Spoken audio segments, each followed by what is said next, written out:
There's a hole in the roofing. Well, Chair Cullen, Chair Cullen. There's a hole in the roofing. I wanted to do Leaking that into with that Township thing, Hall. And these people come and vouch for, after one. You don't want that. He didn't. No. That ain't cool. Force me No. to do that. No. Because he's just, the guy being in the Good edge park. to fill out So his when they application. made money out of that. was Definitely architect And what all printing. the other people have to pay rent all the time. He might have. After a while, you get used to doing it. It looks like he did, yeah, but he's got so used to, you know what, that looked like he did use a straight line. It's very vertical guy for that being does- able to. I knew have Sloan stared so at it well, for but Sloan probably used to 3 come minutes down and trying talk to to decide Jack whether that all was the time, and handwritten so or just I a knew Sloan really real well. fancy font. And then, That's you know, hand-lettered. then Mark was with him a couple times. but You'll still be able to hear me through my mask, right? Yeah, okay. Well, the only question we had was whether P7, I don't the think I am vertical, the contagious. I verticals checked for were COVID and everything, handwritten versus using them, Straight because I edge. know. you know, as he went along. Last 'cause Thursday when I was that's here, how he used to somebody do was it. coughing like crazy, but without covering And their they look mouth. I'm so sure I got it terrible. from there. You know what, it's hand, it's all But hand. stupid video. And when they won, Your drafting table, so you always have a floating square. It's When the I did my season hand print, with I- fall. my I don't know, I feel printing like is fall more came along the abruptly and all lines the like trees are Ford already Motor dropping Company's leaves. Standard lettering They are, template. it's Just Saturday I was thinking, oh, next weekend we should go and see some fall colors in the for- park. for Half a the trees Ford are Motor already Company. down. For years, and the first time I got my it'd be first job, he interesting to said, see if they know I'll something let you that's start different. drawing, and he gave me a huge sheet of Mylar. Yeah. When your Oh, handwritten yeah. lettering Yeah. matches this template exactly. Right. It's time to turn that air conditioning down. Oh, hopefully Took they me know like 2 something we weeks, don't. 10 hours a day, with letters. We want to go to a paint store to pick. I had a drafting class guys in get- are you high guys school getting that I cool really now? liked. Handwriting that's perfect for a computer programmer. What was that question? Are you getting cool now? I'm cool as ice. Oh, you mean the air? The air's coming down. So there's no need to sacrifice, is that what you're saying? Should we cut a little bit of it off? Jeff's in a good mood today. Yeah. I've He's never singing, seen him making like up this. songs. He's making up jokes. Where's your that you, architectural Ron? degree out of? Oh, well, stop. Lawrence? Ah, you're a techie too. I was wondering why we didn't use that. Yes, I am. That's where my bachelor's is out of, is Lawrence. That is the camera. I know, but I wonder always why we didn't use that. We Construction always use engineering. The laptop facing us They're for really good. the online meeting. Oh, I When don't we know. were talking about drawing, it was, Yeah, I know all about You that. see the speaker? it is now Basically, 5:30. so the people at home can see us. Director Akers. Well, they would be. But there's a camera right there that. Say that out loud in case they're waiting on TV. There's one right behind Ron's head too, We're waiting on, We're probably live right now. and one over there. waiting for Director Akers. The cameras.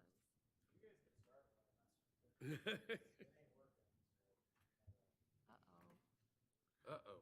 Late night.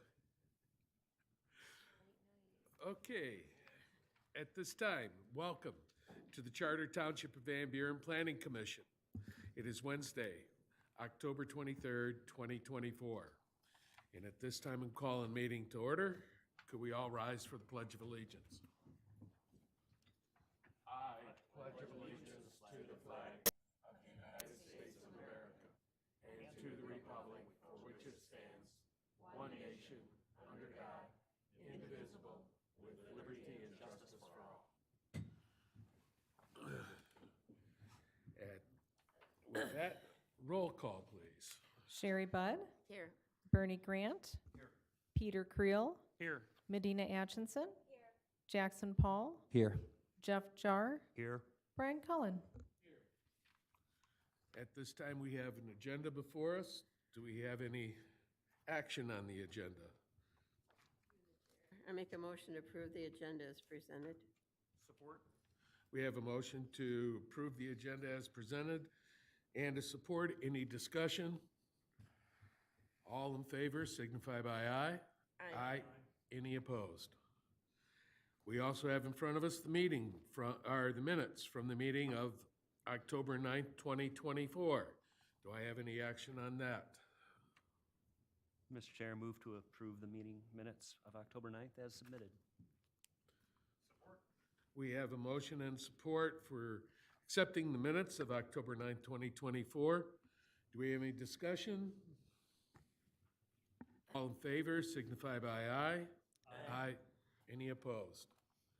It carries. That brings us, we don't have any correspondence, public hearing, old business, so we are down to the new business.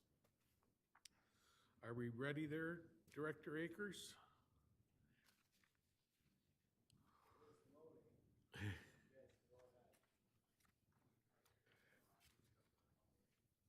Okay, new business, item number 1. Case 23-057, R.A. Chasey and Architects for 10553-71 Belleville Road Multi-Tenant Retail Building. Final site plan review. And we need to make that note on the agenda that it's a final site plan review, not preliminary. Through the chair, there was an updated agenda that was sent out to us. Okay, That's what I was second, was the updated one, so. okay. Thank you. Yeah, I saw the updated one, I just. A request by R.A. Chasey and Architects to construct a 10,362 square foot multi-tenant retail building, parking, landscaping, and affiliated site improvements. The site is 1.74 acres in area and is Zone C1 General Business District. The site is located at 10553 through 10571 Belleville Road. Parcel IDs 8305901002100 and the same 00200000 on Belleville Road between North Interstate 94 Service Drive and Westlake Circle. We first have up presentation by the township staff. Director Akers. Sorry about that. Thank you very much. I will turn my time over to Ms. Krishnan, the township's planner. Thank you, Mr. Chairman, members of the commission. The request, as you summarized before you, is to construct a 6-unit, 10,362 square feet development. The site currently contains 2 parcels, both of which are zoned C1, and they are located within the Belleville Road Overlay District. The Planning Commission is familiar with the site. The site originally appeared before you in 2016, December, with a preliminary plan for 3-unit commercial building with a drive-through. At the time, approval was granted for that. It never came back for final site plan approval. Then in 2018, the applicant expanded the project to add an additional tenant space. Once again, it went through preliminary site plan approval and special land use approval, but final site plan approval was not done. In 2023, the applicant restarted the process, this time changing it into all tenant spaces and eliminating the drive-through.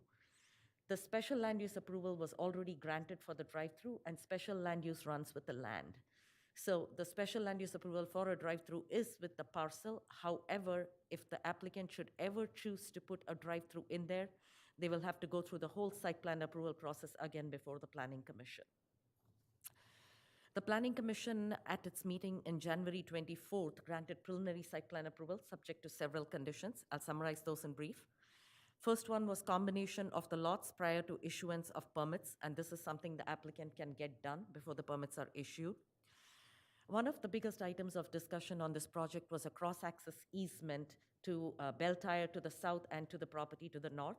The applicant has shown a clear cross-access easement going from property line to property line. Copy of the recorded easement needs to be provided before issuance of permits. With regard to relocation of DT utility poles, 2 new utility poles are proposed on the east side of the site, so the overhead lines won't be on top of the building. They have been shifted, and from the utility pole, the wires will go down into the transformer that's on the east side of the building. The landscape plan has been corrected to show the correct number of perennial plantings. The Planning Commission previously granted a waiver for the size of the landscape island, also approved substitution of a species so that we don't have very large shaded trees within that small parking lot, which might tend to pull up the curb areas, and the Planning Commission also approved stone ground cover instead of mulch because the islands were small. The Planning Commission also previously approved a reduced 5-foot buffer along the north property line and eliminated the buffer requirement along the south property line. This was because the property does abut other C2 zoned parcels, and provision of the greenbelt buffer would result in affecting on-site circulation. It would create a problem for emergency vehicles and vehicles to do two-way movement around the entire building. The next condition was screening around the transformer to be adequate.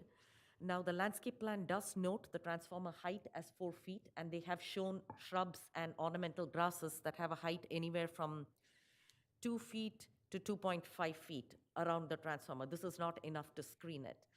The condition was that the plantings should be enough to cover the transformer at the time of planting. So our recommendation is that the ornamental grasses or shrubs planted be at least 4 feet in height. The Planning Commission previously approved the building materials and colors, and Mr. Chiesa has bought the materials palette again just to refresh the Planning Commission's memory of what was previously approved. It is our understanding the applicant has received Wayne County approval, but I will defer to the township engineer for further clarification on that. Based upon our review of the proposal, all of the conditions of final site plan approval have been met at this time. So it's our recommendation that the Planning Commission grant final site plan approval for Belleville Retail Center located at 10573 Belleville Road, or the address that is actually listed in the agenda. I believe there is slight difference in the address that the applicant has been assigned. Subject to proof of lot combination and recording of cross-access easement prior to issuance of permits, and planting of ornamental grasses or arborvitae with a minimum height of 4 feet at the time of planting around the transformer. I'm happy to answer any questions. Thank you. Mr. Kamer. Yes, thank you, Chair. As Ms. Krishnan mentioned, this site has been being reviewed for many years now, and not much has changed on the engineering side of things as far as water and sewer access, and other than some layouts around the site. So I will quickly go through our review letter, which has some minor comments and nothing major at this time that we consider to be an issue. For the water main service, there is currently a 16-inch water main that runs along the west side of Belleville Road. Currently gets tapped by an 8-inch water main that runs underneath Belleville Road and is servicing the Bell Tire to the south of this site. The applicant is proposing to tap into the 8-inch ductile iron water main at the Bell Tire site, and then wrap a new 8-inch ductile iron water main around the east side of the property and then the north side of the property. There are no major issues with the current layout of the water main site. The only thing that we've been going back and forth with the applicant is currently there is a existing water main easement that's in the on the Belleville property that allows the township to come in and tap that water main. The current layout goes outside of that easement, so we're working with them to reconfigure the water main so that it stays within the township easement and there's no additional easements that are needed. Other than that, there's no major issue with any of the water main layout at this time. For sanitary service, there is currently an 18-inch sanitary sewer that runs along the east side of Belleville Road, north and south. The applicant's plans currently indicate an 8-inch PVC water or sanitary main that connects to the rear side of the building and services all of the parcels or tenants within the building. There are some minor material and size items that need to be corrected per the engineering requirements, but nothing more than call-outs on the plans.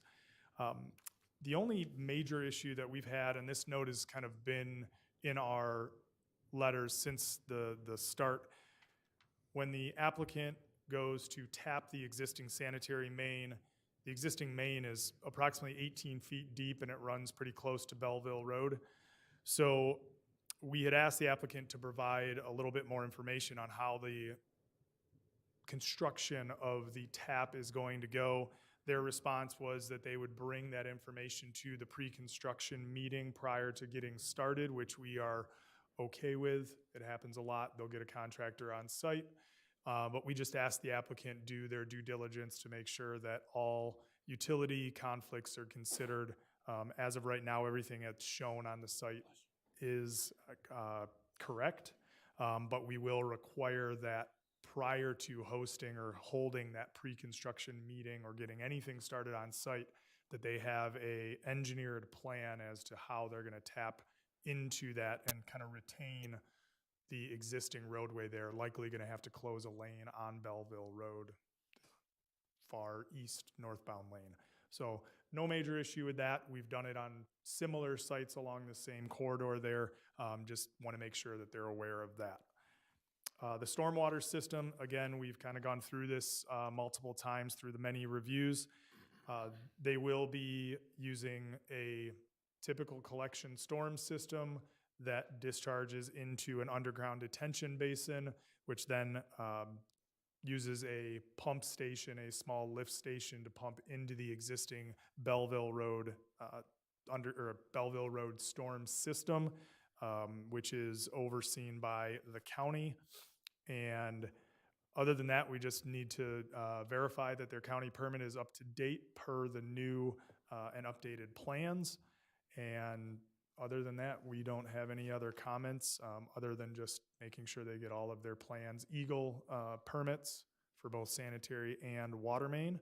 And once all of those are in hand, we will hold the pre-construction meeting and get started, assuming that we move forward here tonight. So with that, we recommend that the Planning Commission grant the Belleville Road Retail Development Project final site plan approval based on our comments in our letter dated September 25th, 2024. Happy to answer any questions. Thank you. Director Akers. Thank you. I will review the September 9th, 2024 Van Buren Township Fire Department letter. It was submitted by our Deputy Fire Chief and Fire Marshal, Andy Lenahan. Under the first item where they address water supply, the comments from the Fire Marshal are that the plans show 3 fire hydrants spaced around the building on an 8-inch ductile iron water main. The three hydrants, are adequate for supplying the required fire flow. The next section that's discussed is regarding fire department access, where it specifies that approved access roads shall be provided for every facility, building, or portion thereof. The fire marshal's comment was that the fire department access as shown in the latest submittal is adequate. However, the sign schedule located on sheet AS2 shows a minimum of only 2 no parking fire lane signs. This will not be adequate to maintain access to all sides of the building, and the fire marshal recommends a condition that additional signage will be needed on the south end of the building, which is not shown in the latest submittal.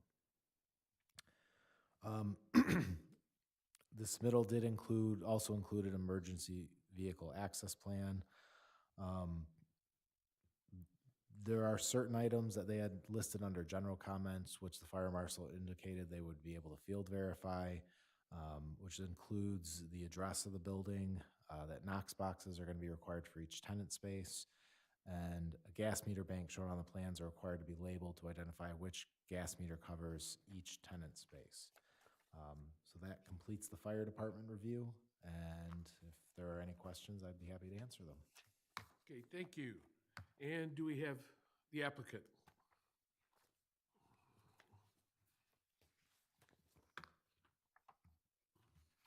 Good evening, Mr. Chair and Commission members. I'm Ron Chiesa from R.A. Chiesa Architects. I don't have a whole lot to add. We've done this presentation multiple times. I did bring in the samples as was requested, so you can see we're not veering off into anything different than what we had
Okay, thank you.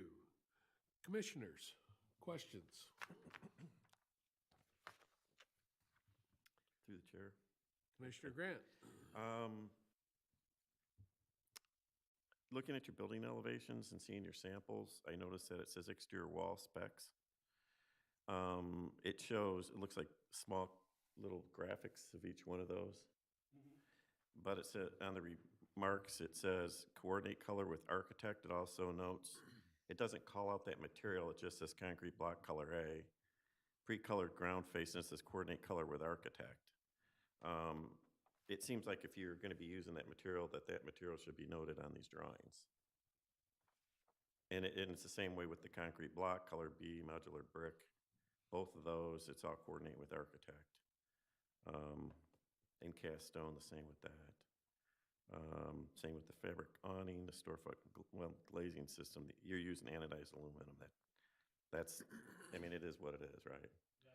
Yeah, you don't need to call that out. I get that one. Storefront glazing, yeah, you called that out. And then the metal coping, that's colonial red. That's a color, so that makes sense. I'm just saying, any of the brick or block material and the cast stone, it seems like we would need to have whatever those are called out as the manufacturer and the color type. We can certainly give you that information, but part of the issue is sometimes some products from one manufacturer are not available, and we'll have to substitute, or they can't make it, and it would be in this range. So today, we could say this, and if they discontinue something, now we have to search for someone to match that product. So based on this, basically, by the verbiage of it, though, it allows you to just coordinate a color with the architect. I'm wondering if it makes sense if you just record that, and then if there's any if there's needed to be a substitution, just come back to the township and get it approved as a match. The way that we put it up is we show the colors in our schedule, and that's Right. what's going to be used on the project. So there is going to be no deviation from that color range. But, you know, that brick, for example, if that was made in a plant that was affected by any of the hurricanes, which we've had on other projects, and we've had to look at going to other sources. So we can certainly put this on our set that we turn in for building permit, but again, if it's not available. How about if you list that as the basis of design manufacturer, substitutions, similar color or to match color range? I would be good with that. Mr. Chairman, Commissioner? I have a question for staff. If there's a deviation in the material, this is a final site plan approval, this isn't preliminary, so this Right. is final. If there is a deviation in the colors or materials listed on the plan, does staff have the ability to administratively approve the change, or does it need to come before the planning commission again?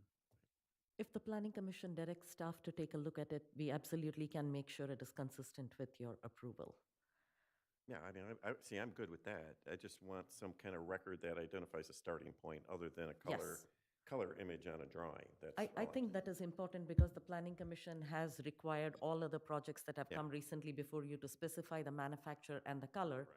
In this case, it can be a starting point. If there is any deviation, it needs to be administratively Yes. approved before they place an order for an entire batch of material to show up at the site. Yes. Ms. Chair, as a matter of procedure, would it be acceptable to staff if we asked staff to get the numbers off of those materials tonight and include them in the plan, or do we need to amend a motion with all of the product specifications? You can read them off. We can take down the details of the specifications of it at this meeting, so you can include that as part of your motion. That's not a problem. I can tell you, not all of these have numbers. The brick is the only thing that's identifiable. So, we can certainly put them on our plan. If there's a substitution, it would be in a manufacturer that's basically the same shade type of product. We're not looking to change. So that's typically done on every building that we do. A lot of times we spec a brick out, that brick is no longer available, whether it's discontinued or it can't be manufactured.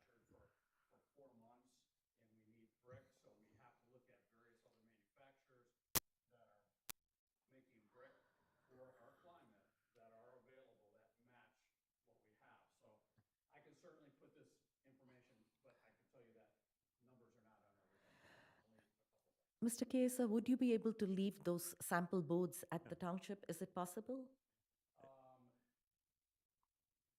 I'd rather not, because we're using them to coordinate other things with the project, as well as I'm an hour and a half from you guys. Okay. That makes it a little bit difficult. So I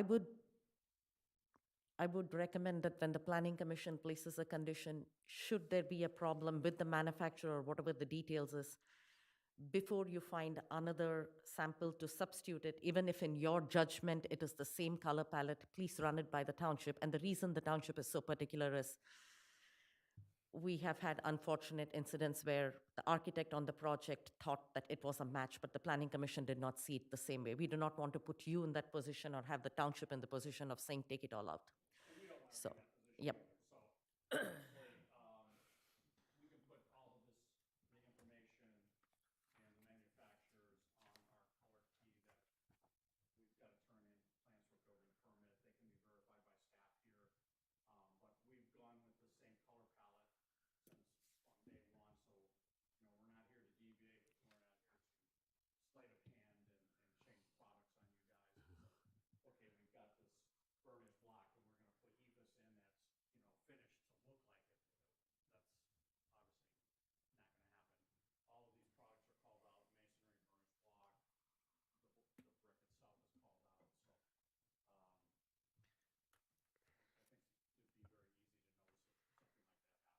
happy to provide information if we can't get this material for whatever reason. And, you know, that's just a reality of every building material today. I can provide that information to staff that, hey, we had to do this, and gladly bring a sample and show it to someone here, just so that they can say yes. Just blow snow and I can Well, I do, yeah, I knew you were going to do that. I would agree that that does happen, but typically in the specifications for bidding purposes, I do know that typically there is a basis of design, you know, and there, because of the reason that you're stating, because you're not going to get, you just want to get close. I mean, we just want to record it, and I would agree we could at least record for, some of these things should have tags on them. And maybe the burnished block maybe doesn't, maybe the cast stone doesn't. The EVIS doesn't. I'm not too worried about the EFS if we can get the color. Mr. Chair, I have a question for staff. Yes. If we were to amend, or add a condition to a motion, the specific material IDs or product numbers would need to be included on the plans before what time? Before issuance of building permits? How should we phrase that? I think we all understand what we want to do. I just want to make sure it's phrased appropriately. Yeah, the planning commission could add them before the, Yeah, see, they have prior to the tags building on them. permit being issued. Prior to building permit And issuance. if you want the building materials added to the building plans or the final site plan. Well, I you think can do either or. most of them have the tags on them. Yeah, that's what I was gonna say, they do, so we could record them now. Yeah. So maybe you just can read them off and we can just record that. And then have them added, you know, whenever you're dealing with the staff.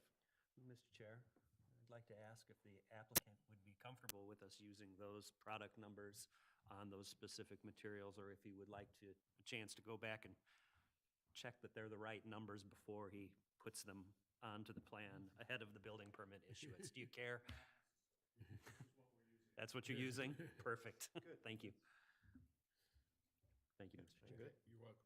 Through the chair, seeing as how we're not going back to the drive-through, can you tell us if you still have Sherwin-Williams coming in as a tenant? Because I believe it was Sherwin-Williams that did not want the drive-through. It wasn't that they did not want the drive-through, just based on their request that they need for their truck accessing the site, that the drive-through had to go away.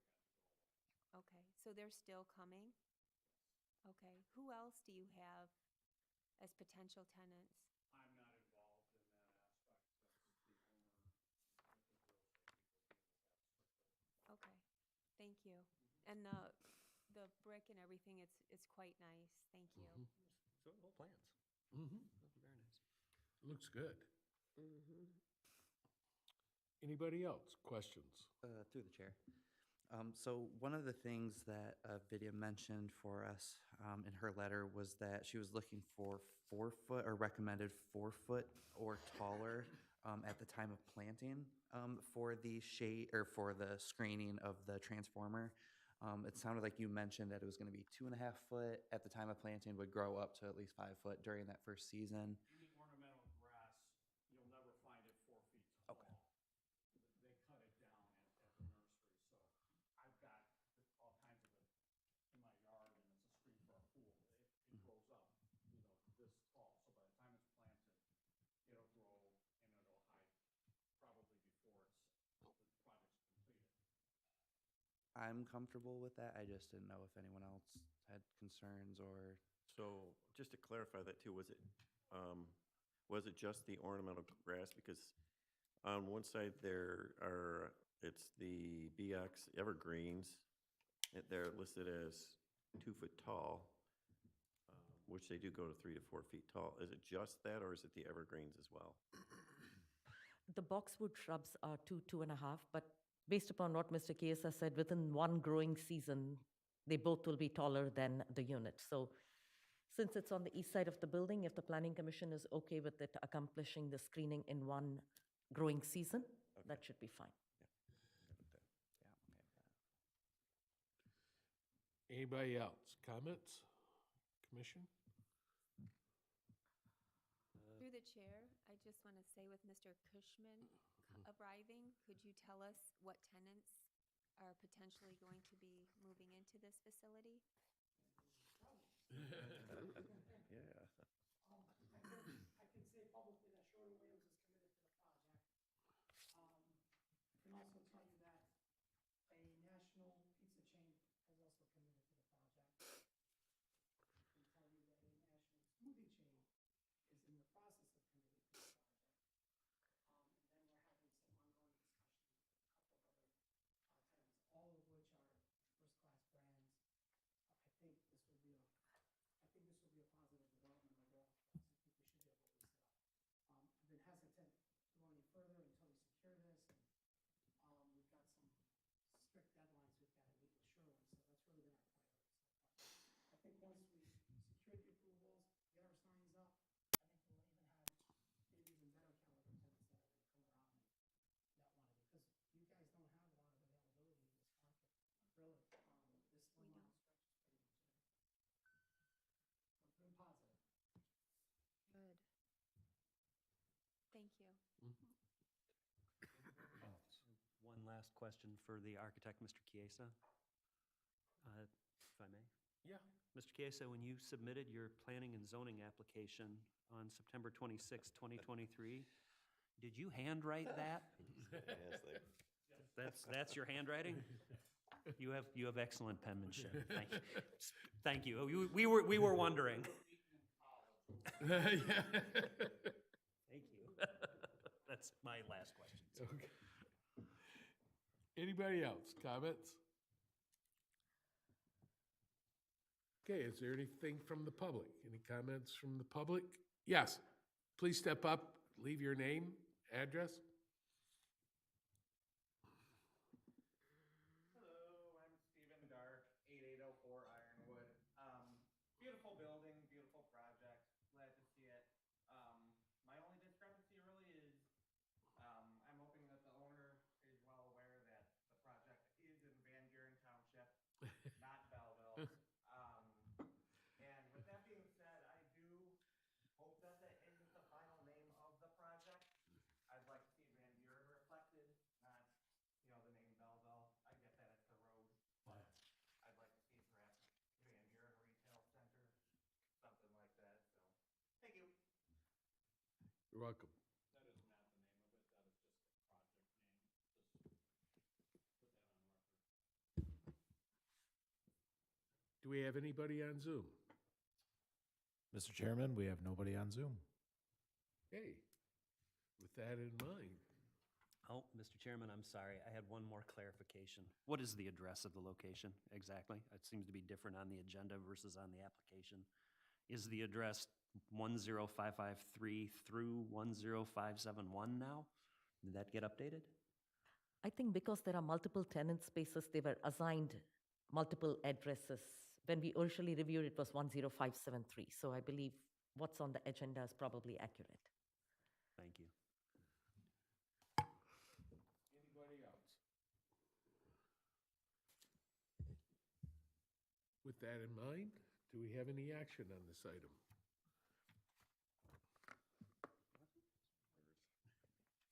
Mr. Chair, I'd be very happy to make a motion at this time. Sure. In the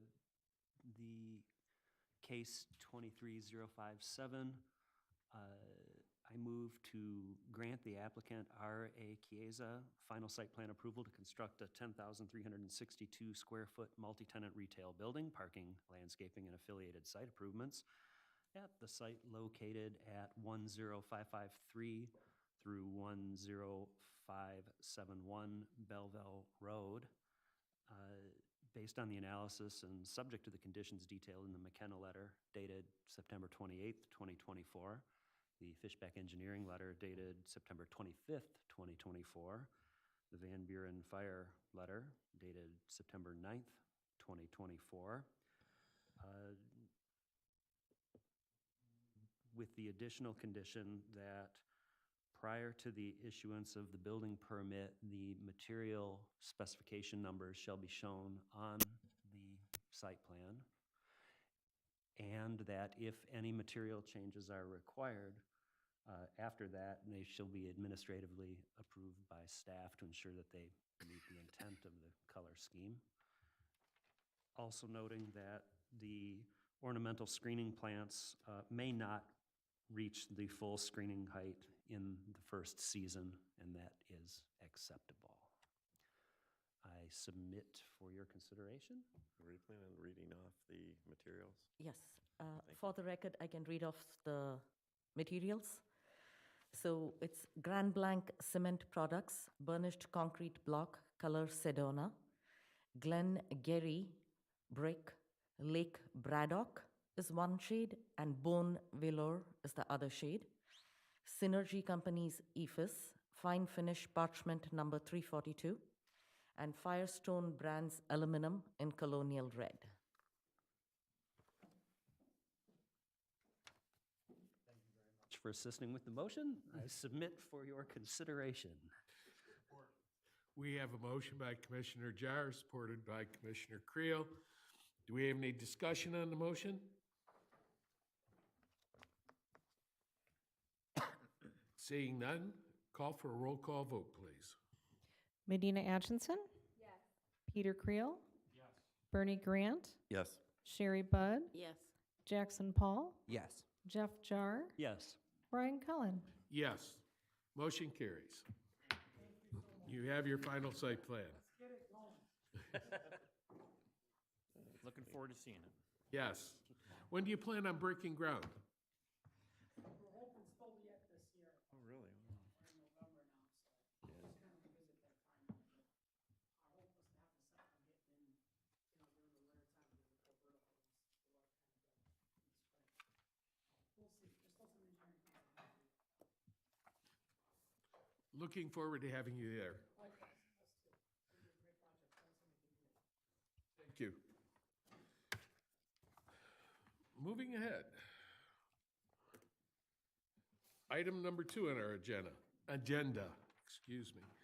Non-residential PUD ordinance draft, a discussion for it, presentation by the township staff, Director Akers. Thank you, Mr. Chairman.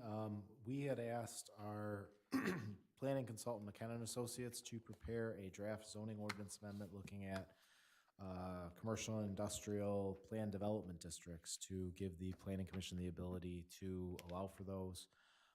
As we, I think, discussed at the prior meeting, this would be an opportunity to look at some of the or give us some additional tools to help with the development of some larger industrial properties that we have in the township. With that, I will turn my time over to Ms. Krishnan to go through her memo and the zoning ordinance, potential zoning ordinance amendment. Thank you, Director Akers, members of the commission.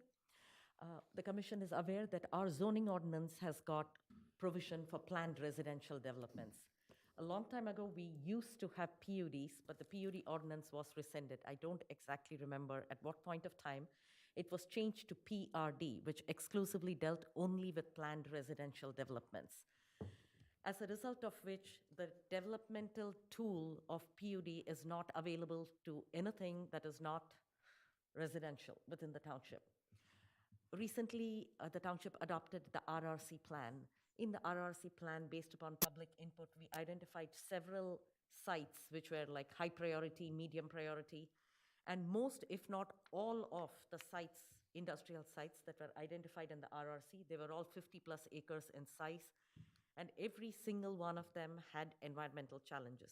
They either have wetlands on them, or they are heavily wooded, they have creeks, or they have drains running through them, or they have contamination.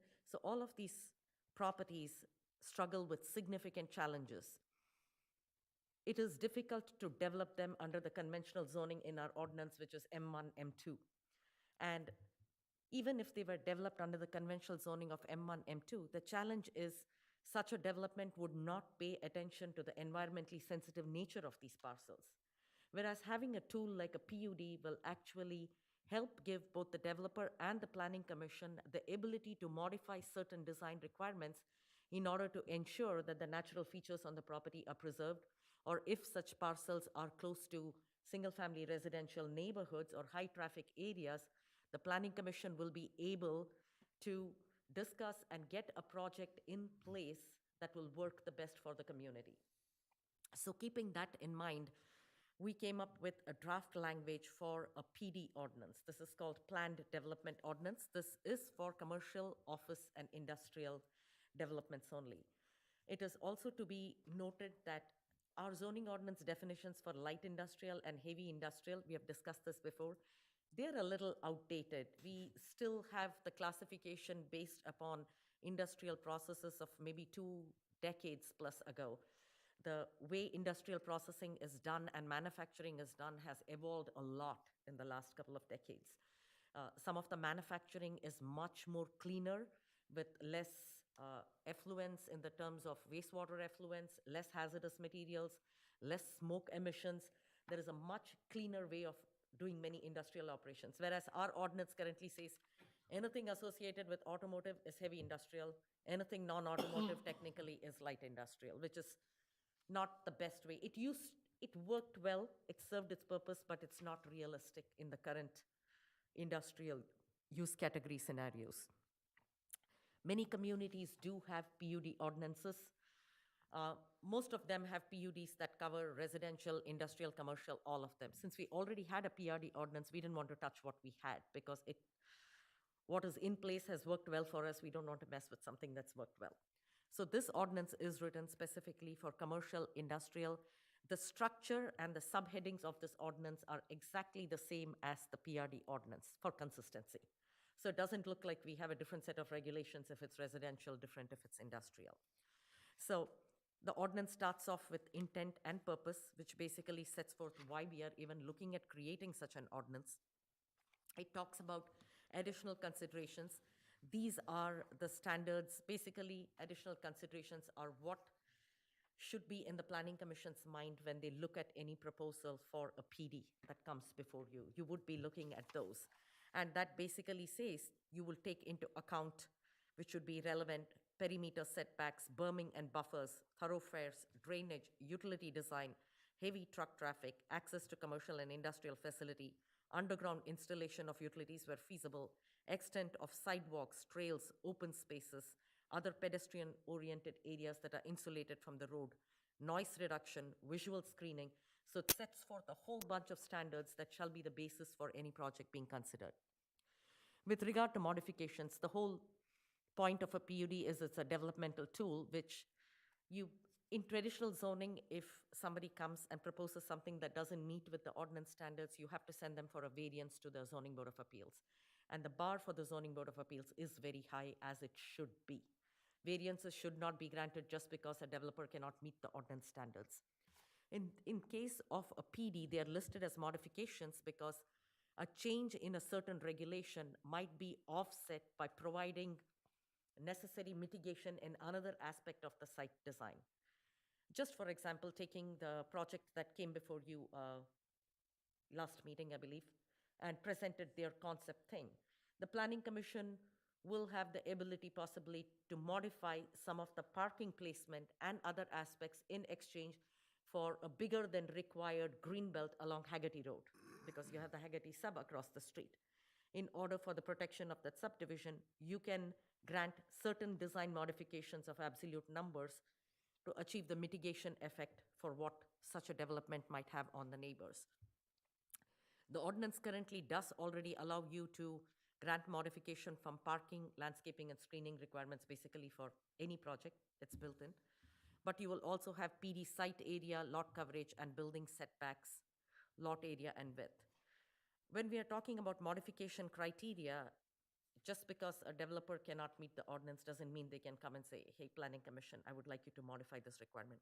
They actually have to demonstrate to you that the design is so innovative that it actually justifies the modification. That whatever public services they're providing to the community actually helps further the community's interests. They maintain the community's character, and above all, that they are compatible to the area in which they are located. So you would review every PD in relation to where is it located? Is it in the middle of our residential neighborhoods? Is it next to the freeway interchanges? So that would make a difference. With regard to eligibility, you typically have a minimum size requirement. In case of our PRDs, residential developments, it's 40 acres. For an industrial PD, we set a minimum of 50 acres, and we picked 50 acres based upon the RRC project's evaluation of all the big sites. We do have a couple of smaller sites that are just at the 50 mark or just below it. They are located next to the railroads, and they are zone heavy industrial currently. So that is why we put it as a 50-foot. It seemed to be big enough to accommodate an industrial development, yet not small enough that you have somebody building like 2 multi-tenant spaces and calling it a PD. We don't want to encourage that either. And any PD that comes before you has to show consistency to the master plan. It does not have to match the master plan because the master plan is a policy document. It evolves over a period of time based upon how the development in the community is going. So if you have a PD that is presented before you that is not perfectly a reflection of your master plan, you would need to evaluate that is the location of the PD that is being proposed before you reasonable? Is the use profile that is being proposed? It still has to match the current zoning of the property. It's not that somebody can come up with a currently R1C zone property or an ag zone property and say we want to put in like a huge industrial development over here. The current zoning has to match what the PD is brought forth in front of you. But if the master plan designation for the parcel happens to be, say they are coming with the industrial, the master plan is partly commercial, partly industrial, the Planning Commission shall have the ability to make the determination that this area is more suitable for industrial, not commercial. A commercial use is not going to be viable based upon the location. So you will have the ability to evaluate that if it does not exactly match your master plan, why it does not, and is what they are proposing a reasonable request. So the Planning Commission will have the ability to do that. Preservation of natural features. This is a very important aspect, which is why the PD is such a good tool. If you recollect, in our RRC plan, we had the Fordland parcel, we had the 440 and the 330 parcels, we had the Razor Trust parcel. All of these are parcels with environmental challenges or they have natural features on them, which in one way or the other have to be preserved. We don't want all wetlands to be taken out and mitigated elsewhere. We want to be able to preserve the wetlands, some of these natural areas where wildlife is still there as is. We want to have the ability. So that would be one of the criteria for doing it. For any industrial, commercial, or office PD to be permitted, it will be approved as a special land use. It must follow the same process as a special land use. So public hearings, going before Board of Trustees, the same process will be followed. It can be requested in a C1, C2, office technology, M1 light industrial, M2 general industrial, or MT industrial transportation districts. These are the only districts in which they can bring an industrial, commercial, or office PD before you. The underlying zoning has to support it. The uses that are permitted shall be the uses that are permitted as principal permitted uses or special approval in the underlying district, which basically is use by right or use by special land use. You may consider industrial uses that are not specifically listed if you find that the industrial use involves processes that actually do not result in any adverse impacts or source of nuisance. When we say nuisance, our ordinance has got environmental performance standards. We have an entire article for environment performance standards which deals with solid waste, noise, fumes, odor. If the Planning Commission determines that it actually does not go contrary to any of our environmental protection standards, you can consider a use. For example, headlight manufacturing. Not so long ago, the Planning Commission had reviewed a proposal for headlight manufacturing. The old ways to manufacture headlights was to use, I'm sure Commissioner Jar knows more about this automotive stuff than I do, but the olden way of using it was with filaments, the amount of chemicals they used in order to put into the light bulb. It did involve a lot of processes that used chemicals. The project that the Planning Commission had previously reviewed was mostly 3D printing. They were 3D printing, and the process is entirely different than the use of chemical baths and vats of liquid and solvent chambers. So it was very different. So if the Planning Commission is approached with a use, the reason we left it open-end was we are planners, we are not people in the industrial field, so their industrial uses, processes are constantly evolving. Tomorrow a use might come which we have not anticipated while writing this ordinance. Yet, because we haven't specifically given the option for the Planning Commission to even listen to what the use is, we cannot even consider it. So we wanted to allow for the Planning Commission to be open to emerging technologies and new materials and processes. So that's why that that's why that clause is in there.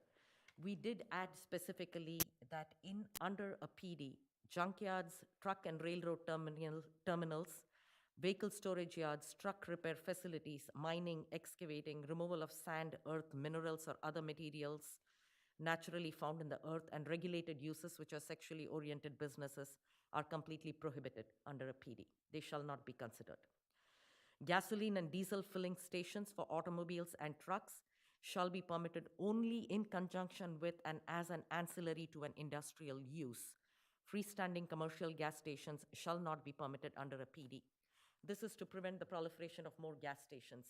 When we say ancillary, for example, if Costco has got a fuel pump inside for only their trucks, the fuel pump is ancillary for Costco's use of the site. It is not open to any of the public, it's not open to other businesses. Those are the only cases in which the Planning Commission can consider. If somebody just wants to build a gas station like you have been getting, that would not be allowed under a PD. We do not want to encourage more proliferation of those. We do have a lot of those already. The next standard is lot coverage. Basically, I will not go over each individual clause, but if there are maximum lot coverage standards. Should a PD want to exceed the lot coverage standards, for every percentage increase in lot coverage that they are seeking, they have to meet it by creating new wetlands, new natural features, by providing more open space amenities, additional landscape buffers. So they have to offset. If they're going to increase their lot coverage, it has to be offset by contributing back to the natural environment. So there are detailed standards for how it can be done. The next section deals with design standards, and these are structured very similar to just like a PRD itself. However, the perimeter setbacks are much greater, as it should be, because if you have a large industrial warehouse or any building, the setbacks should be more. As to why these specific dimensions are in here,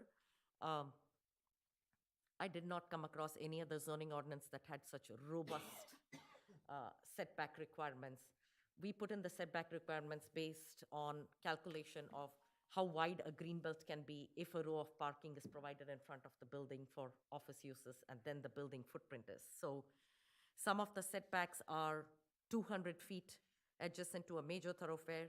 Next to a public street, it has to be at least 150 feet. If it is not adjacent to any roadway, it has to be at least 100 feet.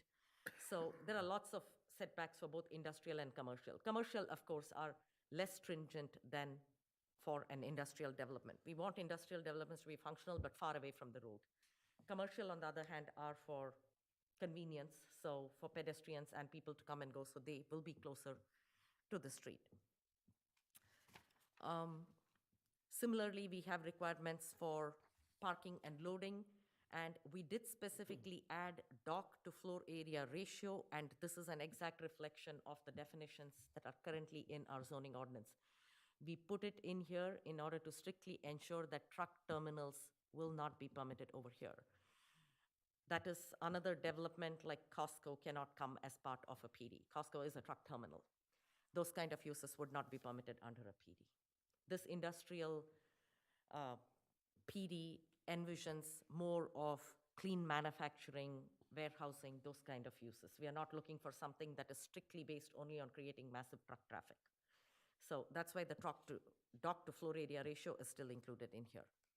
We did include open space requirements, provision of easements that are irrevocable, requiring specific frontage and access, lot of requirements in terms of roadways, driveways, and traffic impact.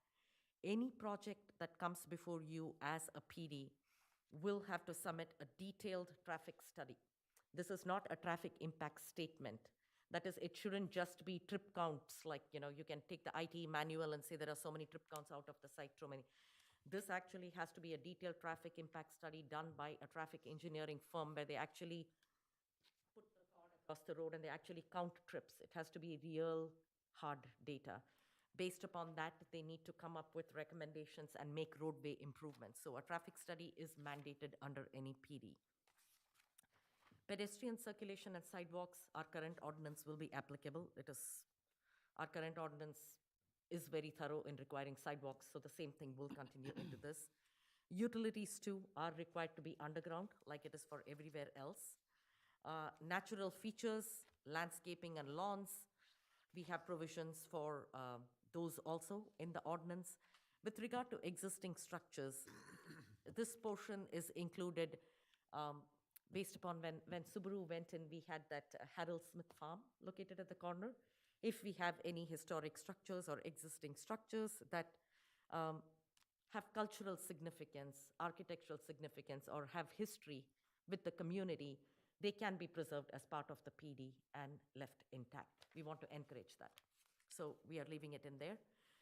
We are ensuring that the PD shall be under single ownership. So it is, because when a PD is done, a PD is approved, a formal written contract that is drawn up by the township attorney along with the developer's attorney, it's a document that will be executed between the township, and that is a binding legal document, the PD agreement. It is recorded once it is signed by the township and the developer. The approval process basically just states that it shall follow the same process as special land use applications. Phasing. Since planned developments generally tend to be much bigger projects, it might not be realistic to expect everything is going to be constructed in one go. It might be phased. But when it is phased, the Planning Commission will have the opportunity to review the entire phasing plan. Every single phase has to stand alone and be complete. Because we always have to anticipate if a project comes in 3 phases, 2 phases are completed, and the 3rd phase never gets done, the project should not look incomplete. It should still look like it is finished. All the utilities, all the roadways, everything needs to be finished. At the completion of every phase, the project needs to look like it is done before the next phase is tackled. And of course, the requirement for performance bonds will always be there so that the township is not left to clean up anything that is not being finished up. Anytime a PD is revised, there are minor changes and major changes. There is a procedure on how it will come back before the Planning Commission. When we say minor changes, if there are substitutions to maybe a light fixture style or landscape species, we don't believe those really need to come back before the Planning Commission. But any change in circulation, design, use, or anything will have to come back before the Planning Commission. Those will constitute major changes. Building color, Planning Commission is very particular about architecture, so that will be considered as a major change. We will not have that as a minor change. So this is a very detailed ordinance. It's a lot of information to take in at one go. But we thought if we provided you with an outline that is consistent with the PRD ordinance, you would be able to go through it and be able to identify areas where you believe we need to boost up our regulations, where additional flexibility needs to be there, or where you want to actually tighten up the regulations so that there is no such window. But overall, the intent behind a PD is to allow for development of challenging parcels that will bring development to the community but must serve a public benefit. The project overall has to have a public benefit to the community and its residents. So that is the whole purpose of this PD ordinance. I'm happy to answer any questions or get the initial conversation started. Thank you. Commissioners? I do have questions. I guess the big question is, you're right, there's a lot of language here. Yeah. And I understand this is a draft potential recommendation of language, not something we're just going to sit here and say, yeah, we're good to go, or ask simple questions. I'm assuming we're going to take and go through the same sort of procedure that we've done with previous ordinance changes, like we had done with the electric vehicle one. I think that was one, and the one with when we were dealing with some of the farms around here providing services. So I'm assuming we're going to follow the same thing, because I do. Absolutely. Pardon? Absolutely. It has to follow the same process for a text amendment. The reason why I say that is, what I'd like to see, because obviously it's kind of in my wheelhouse, here is, I'd like to sort of go, and maybe with your guidance, I would suggest maybe doing the same thing. We establish a team that would want to review this. Okay. I would actually like to encourage that you would be at those meetings, to talk through the specifics of some of this language, since you're familiar with it. But part of that is I'd like to take a look at the current land use map, future land use map, and I'd really like to identify most of these parcels that we're talking about, because the thing is, in some respects, this is somewhat general, but some of these parcels of land and the potential combination of the parcels that are adjacent to one another that had different uses are adjacent to specific types of other uses that might need more language attached to it that's in this document. So that's why I say that to me, it needs to go that route and be dug into in a little bit more detail. And then I have questions. What's just in general terms, I mean, I can kind of sort of figure some things out, but what's the overall benefit to a developer coming in and doing, say, if he has, a grouping of land uses that are differing for zoning, like a C1 or an M1 adjacent to one another, what's the benefit to that developer using this PD or a future PD or one that's adopted? So if a developer has a grouping of parcels that are C1, M1, Yeah. the commercial portion of the project must be located only in the commercial portion, and we will measure the setbacks off from the property lines. The industrial has to be only in the industrial. They will be viewed as different uses subject to different setbacks. Whereas if they come as a PD, it'll be looked as one cohesive project. So the commercial can move, the boundary lines between the various districts will blur. Because once a PD is approved, the parcel is rezoned to PD designation. That'll be on the zoning map. And so the different uses within that PD are based on the building use that would be of that zoning category? How does that work? Mr. Chair? Yes. If I could, I'm not the expert. We have an expert who teaches this on our board, but I want to just point out that I think the MSU extension example that they always bring up is PDs are great for things like, we don't have them down here, but up north in northern part of Michigan, ski lodges, like ski resorts. Yeah. So you might have a parcel that is a lot of open space. It's skiing, it's trails, but it might also have a restaurant. It might have a hotel. It might have single-family units on it. And you can't really take that whole parcel and zone it individually and put the house in its own little, so you do it all as one big thing that covers all of the applicable uses. Obviously, we're not talking about ski lodges, but that's the example No, that I always I understand that remember. part. I'm just saying, does the existing zoning disappear under a PD? Yes. Okay, so essentially, the use that's now currently zoned as C1, if it goes to an M1, then M1 can be in the C1 if it's a PD, right? Right. So, and then the requirements for, say, that M1 would be based on the zoning requirements in the ordinance for M1? No. Once a project comes before you as a PD, irrespective of whether it is C1 or M1, Yeah. the M1 setbacks from the property line, I believe the front yard setback for M1 is 50 feet. Right. It'll automatically go to the 200-foot setback. The entire thing Right. will be subjected to the PD regulations, no longer individual M1. So, but what it would allow, though, is it would allow a C1, which I would say from the standpoint of my perception of what's least desirable would be an M1 versus a C1, right? I'm not understanding the question. What do Well, you mean? a less desirable use adjacent to, say, a residential. Uh-huh. A C1 would have less impact, negative impact on that residential rather than like an M1 use. It is questionable because some people would prefer to be next to a low-intensity M1 use than a commercial, which can be a drive-through having cars go in But that's 24 not- hours a day. Well, we could talk about potential, though. I mean, what's the potential where C1 versus? Yes, potential if where you're M1? talking about intensity of uses, zoning intensity increases. Yes, an M1 would be considered more intense than a C1, for sure. So a developer could come in and use the most intensive version of the M1 if he could adhere to some of the requirements of landscaping and setbacks and existing conditions. Potentially. So your question is, somebody takes a parcel that's got C1 and M1 on it and changes all of it to just M1 uses? Yeah.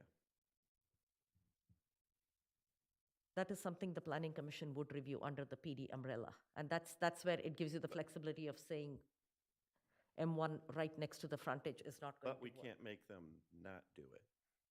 We don't have to grant the PD. Yeah, by not granting the PD, you're automatically telling them, nope, this is not going to work. And it would be based on the criteria where we could tell them, well, we just don't want the M1 building up front. We'd like it somewhere else. Can we tell them to do that? Under the PD, that is exactly what the PD is. Under the PD and the standards for approval that are listed over here, you will make an argument for letting them know that your industrial building in the front does not meet the intent for screening or buffering Yeah, okay. that we anticipate to mitigate the effects. Okay, that's And yeah. a PD is a developmental tool where the township has just as much control over, if not more control, than a special land use. And that's what I'm trying to kind of feel out is what kind of control we actually do or contribution we have to the development of their, of their project relative to what's in written language here. So, I would say it is a lot more than special land use. For instance, if somebody comes with a special land use for a drive-through use, the ordinance has got drive-through restaurants, it's got 6 specific standards. As long as they meet the 6 specific standards and they have met the general standards, which are very subjective, right? Once they have met that, you approve it, you can place a condition only that is immediately tied to one of those special land use requirements. Whereas in a PD, the design, you can direct the developer to change the design of the site based upon what you believe the impacts of the project can be and therefore can be mitigated by the changes. okay, You will have the ability to negotiate and discuss. That's what a PD is. okay. Mr. Chairman, could I break in for just a moment? I noticed that there's a member of the public that's had his hand raised. I've watched. And I just wanted to make sure that you noticed and that Yes, we at will a get- point, at the end of the discussion, we'll. Mr. Drake, we will get your point. This is relevant to this, so yeah. Okay. Just wanted to make sure you didn't miss it. No, I saw it, apologize. I caught it. Remember, well, never mind. Commissioner Grant. So hearing this, I still stand by that. I think we should have a small subcommittee like we did in previous passes through ordinances, and I'd be more than happy to volunteer to be on that. I think that would be beneficial to take. Yeah. We find that when we were putting the agritourism together, the EV's still hanging out there, but the agritourism, we haven't finished that one yet. Mr. Chair, I have 3 typed pages of notes on this document. I would like to suggest that a subcommittee, at least one meeting, would probably be a better use of everybody's time Yes. than going through it in detail. Mhm. I did have some questions that would, if I could break in and ask them. Absolutely. They're short, they're not real long. I promise. I Supposedly. promise. So I think my first question was, is it going to supersede our PRD requirements? And the intent is, no, we're still going to have a residential PRD. Yes, we Okay. are not touching the residential. The PRD has a requirement for producing a parallel plan set that shows this is what, say, the residential development would look like if it was zoned, if it was developed as a standard subdivision versus this, PRD proposal. But I didn't see any listing for parallel development plans in the PD text. I was wondering if you could explain or go, what Yeah. was the thought process? The reason for requiring parallel plans for a residential PD is density bonus. That is the reason why you ask for a parallel plan. Say it one more time. Density bonus. Thank you. Sorry, I'm just recovering from a cold. Don't want to make anybody sick and have you curse me later on, so. So, in case of a residential development, say the parcel is zoned R1B, that is the underlying zoning, and minimum lot size that, say it is, I don't remember off the top, let's say it's 10,000 square feet. No, yeah. So based upon 10,000 square feet, how will it be? If you remember the Cedar Chase project, they put together a plan for you that when you develop a property under straight zoning, you're not required to provide the necessary extra green belts, nothing. You just put in the roadways, and just like how a plat would be, you just plop all the lots in like a grid, and you see how many lots you can get based upon the underlying density. That would be yours.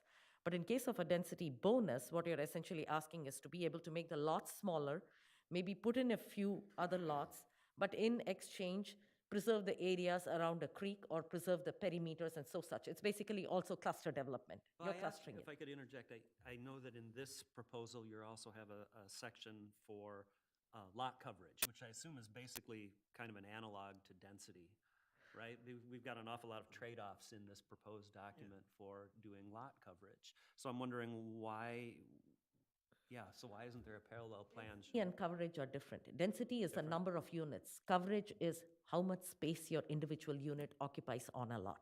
Fair enough. Okay, good.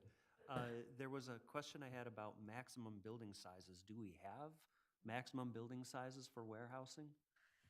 Yes, our zoning ordinance says the maximum size for a warehouse building is 250,000 square feet. And that's not necessarily a lot coverage deviation. Would it be something we would want to consider in this PD, having a set of trade-offs for maximum building size? I think that's come up in the past, right? That might, yes, if you get a bigger warehouse building, but with much fewer docks, because we are restricting the dock area, if it's a much bigger building, yes, that might be an important component to consider And I in think, it. and that's where I was talking, I think that's, some of these things that you're talking about are relative to who are their adjoining property, what the property uses are. Yes.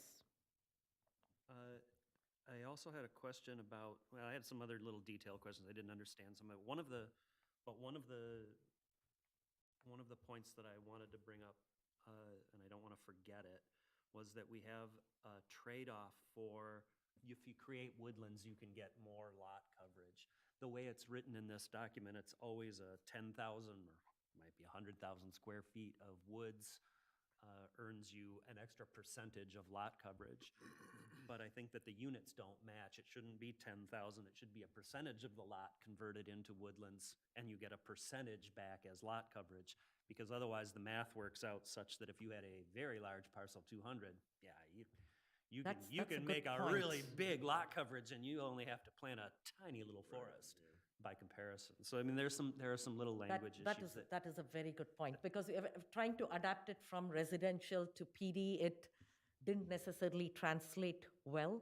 Wasn't sure what number to put in, but it makes more sense to make it as a percentage of the lot, depending upon how big, whether it's 50 acres or 200 acres. I feel like it translated pretty well, but it's not bad. It's very close. I'd be all for doing at least one subcommittee meeting in which we go over some edits and some language. I'd say at least, yeah. I'd be happy to volunteer for it too. Through the chair, I mean, nothing big, but I think we ought to change the PD to a PUD. I do not like refer to PD.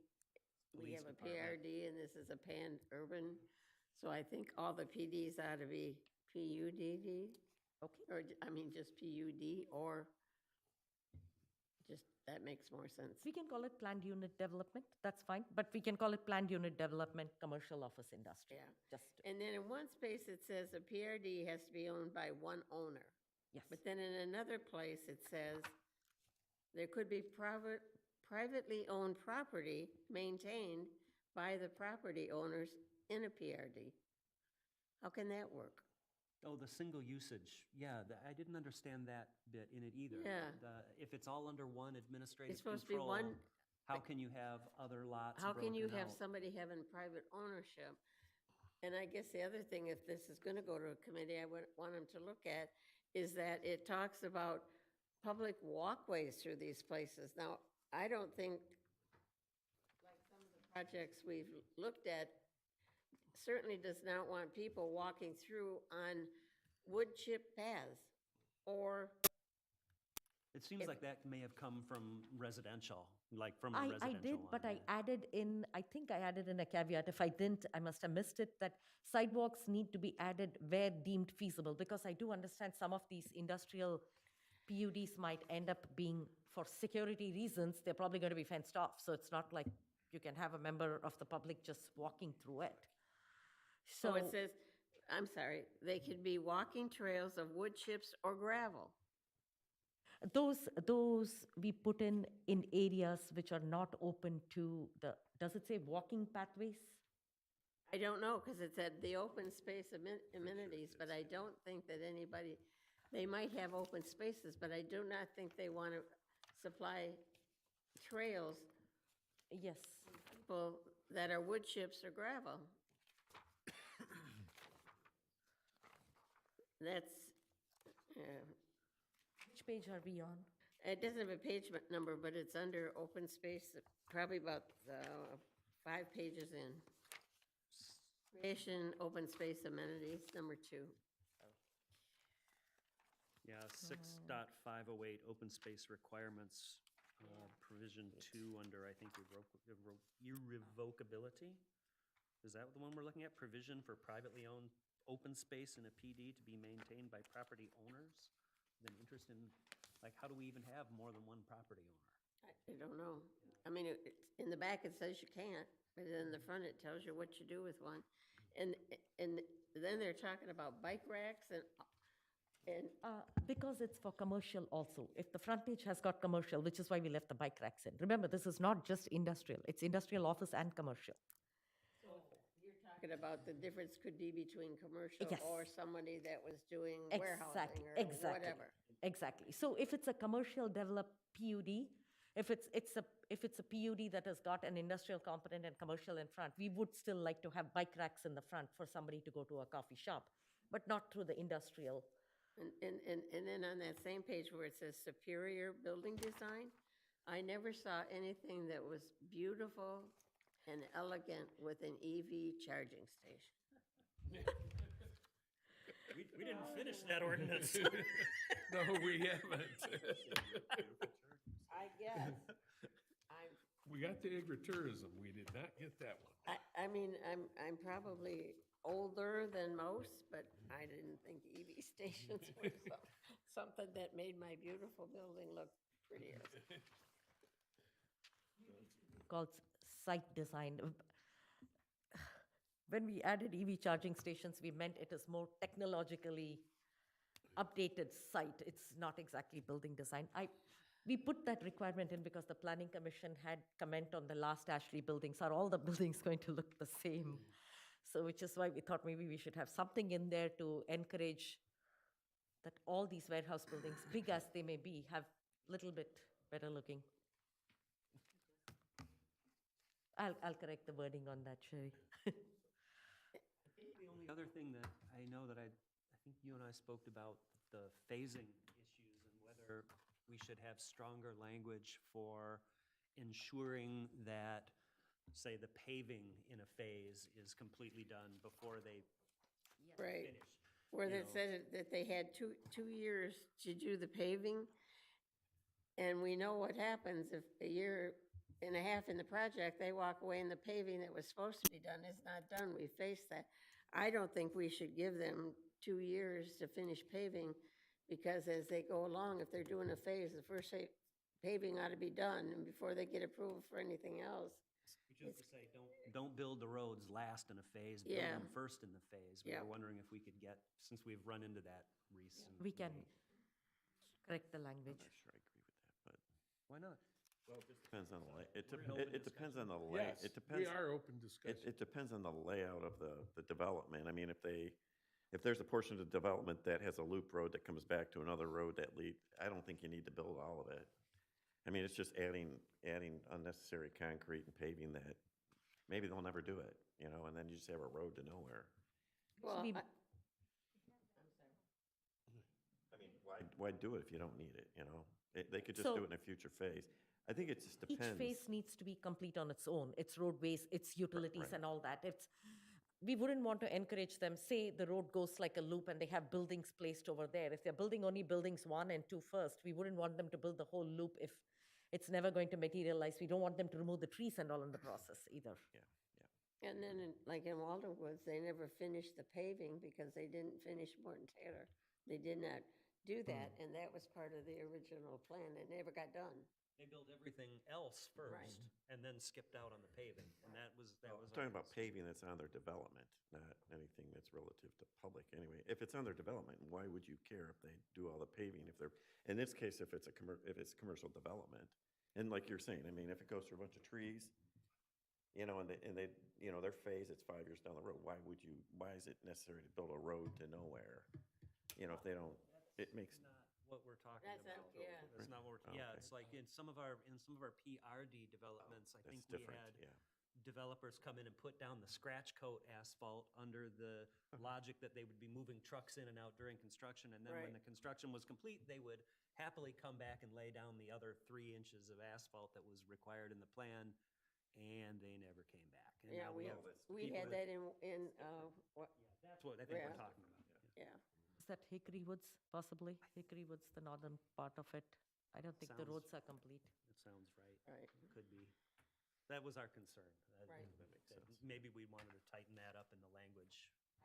Have one subcommittee meeting with Yeah, we members could who do are that. interested. We can iron out all the It's gonna be more. things. Do you want to appoint the subcommittee tonight? So Director Akers can then go ahead and set up that meeting. So if you know who are the subcommittee members, please. We will. Yes, already. I think, Volunteered.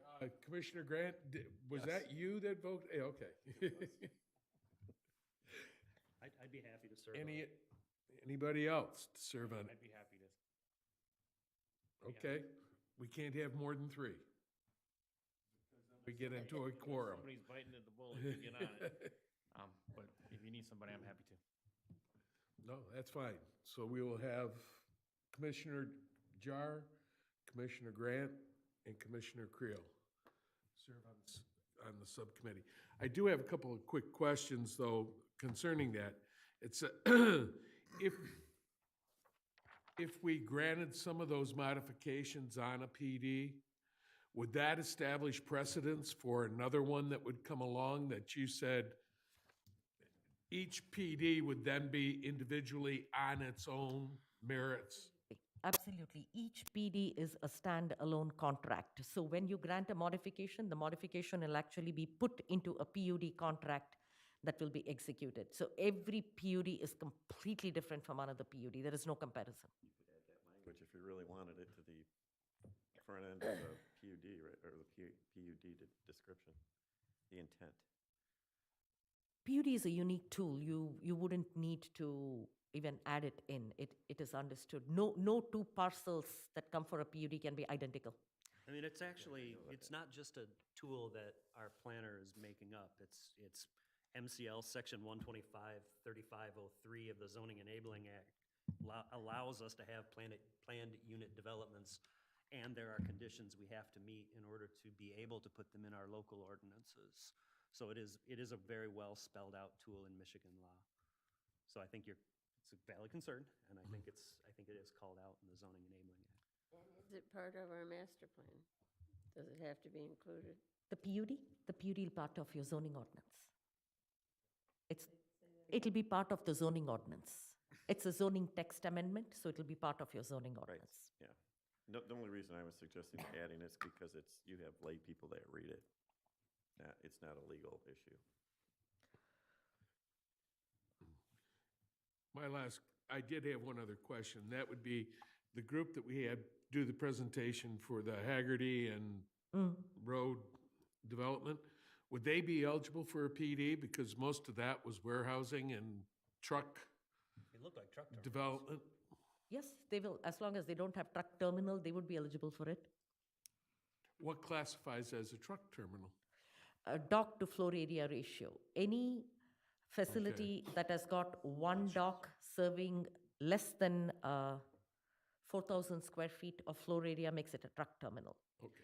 4,000 to 8,000 is a distribution center. 8,000 and above makes it a warehouse.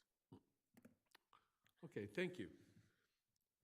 Anybody else with questions, comments, concerns on this? We should probably take a minute to schedule that subcommittee meeting, but I think we could probably do that offline in email. Would that be okay, Director Akers? So what I will do is, Ms. Christian has office hours on Tuesdays and Thursday mornings here at the township. I would love to send out an email to see if everybody's has availability during those times in the next few weeks. Cool. Great. Okay. Anybody else? Comments, questions? Mr. Chair? Oh, I'm sorry. Yes. You were asking the commissioners. I apologize. Yes. I didn't want you to forget, Mr. No, Dart. I haven't. I'm asking to make sure that this issue is done. Are we finished on this? Okay, Mr. Drake, please come forward.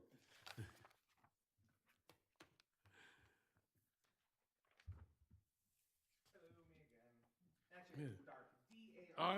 I apologize. It's fine. It's not common last name. So, Commissioner Grant brought up the thought I was actually thinking about it, which, kind of got answered was, could you have kind of mixed zoning uses? And, I'm glad to hear that you could. And I was kind of thinking, with the Haggerty, PUD, whatever you want to name it at that point, the one that got presented a week or two ago, kind of that being the example. Is there a way to possibly either encourage or require kind of like a gradient zoning where, like, with that being the example, along Haggerty, right across from the subdivision, encourage / require though, that to be the kind of the lighter usage, that would be the commercial, that would be the research and development stuff, that would be the offices, and then further, you get eastward where, nobody lives, it's by the freeway and everything. That can then be the M1, the heavier kind of stuff. Because, when I first heard about saw the presentation, that they gave, I immediately thought, like, why would they choose there, right across from a subdivision, to put a trucking facility? I feel like especially because the future land use there is office and technology. I thought they would be where research and development places would be, data centers, stuff like that. People across the street don't have to listen to rum, rum, rum, rum, beep, beep, trucks going in and out. And I hate to live next to that. So I was wondering if there was possibly some creative way to, require some sort of, stuff like that where, kind of like you would in traditional mixed zoning where it's like you put the more commercial stuff up front, then all the higher intensity stuff kind of, goes further back. I believe that's what the PUD would allow us to do. Correct. That is part of the PUD process. It's the very fact that you have a PUD request means you can discuss with the developer to say, we want the uses shifted this way so that your perceived less intensive uses are closer to the road and the more intensive uses are further to the east. That is all part of the PUD process. That's the flexibility under the PUD. All right, that's what I'd hope for. And is there, I don't know how this kind of stuff works, but with that Haggerty Road project, being the example, is there any way, because it's just optional if a developer wants to make it a PUD, right? The township force someone to be a PUD if you're over, okay. No way to do that, because I was just thinking